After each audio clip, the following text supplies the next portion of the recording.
Trump's long-publicized infrastructure recovery plan is labeled a scam. Oxfam prostitution scandal leads to the resignation of the firm's deputy chief executive, and Mexico leads OECD nations in reducing mobile interconnection rates.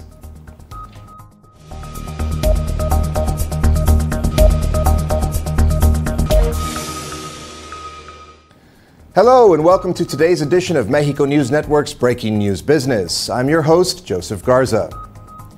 Let's get on with the information. If there's one thing politicians love, it's infrastructure spending. It creates jobs, pleases businesses, and gives office holders something tangible to point to when constituents ask what they've done for them lately. So it's quite a remarkable achievement for the Trump administration to have come up with an infrastructure plan that will likely be of limited popularity and difficult to pass in Congress. On Monday, Mr. Trump presented his long-awaited infrastructure blueprint. He wants Congress to authorize $200 billion over a decade to spend on roads, highways, ports, and airports. The president hopes the U.S. states and private sectors will stimulate another $1.3 trillion in improvements. The main problem for the White House is that the proposal allocates no new funds for bridges, railways, and tunnels. The blueprint recommends taking money out of other government programs which are already hard-pressed. Congress will be dealt the unenviable task of determining what gets axed. In addition, the plan leans heavily on states and localities to pick up the tab for the projects. Their budgets are always tight, and recent cuts to federal deductions for state and local taxes will make it harder to raise revenue.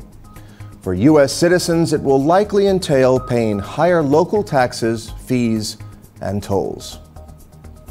Moving on, Oxfam's deputy chief executive, Penny Lawrence, said she was ashamed and took full responsibility over the handling of illicit sex allegations involving senior employees in Haiti as she tendered her resignation on Monday.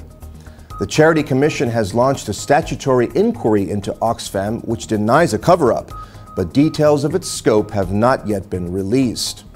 The watchdog says it has concerns the charity may not have fully and frankly disclosed everything it knew about the claims. It comes after an earlier meeting with the International Development Secretary in a bid to protect Oxfam's funding from being cut. Lawrence said in a statement that concerns were raised about the behavior of staff in the country of Chad, as well as in Haiti, were not adequately acted upon at the time.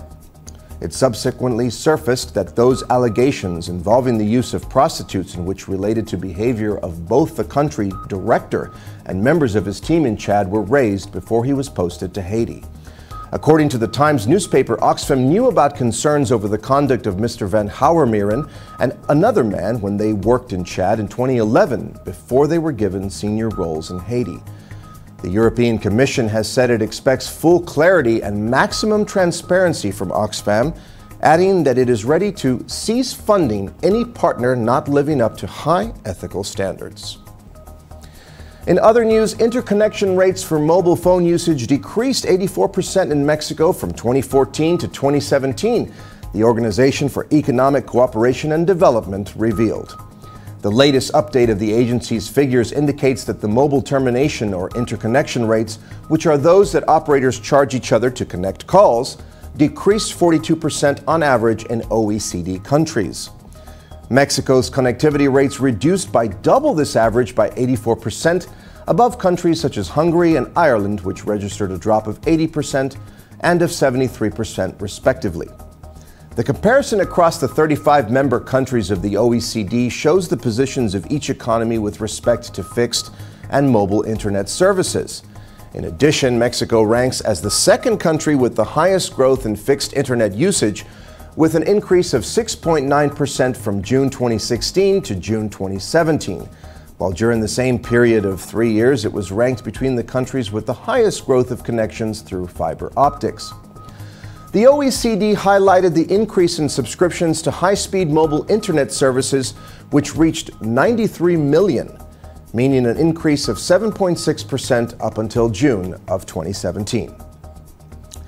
And finally, let's turn to the markets.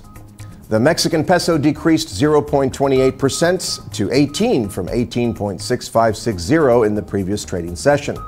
On the other hand, the IPC Mexico increased 0.20% to 47,927 from 47,830 in the previous trading session.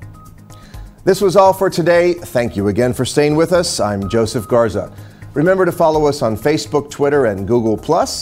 Log on to MexicoNewsNetwork.com for more information on Mexico and the world. See you next time.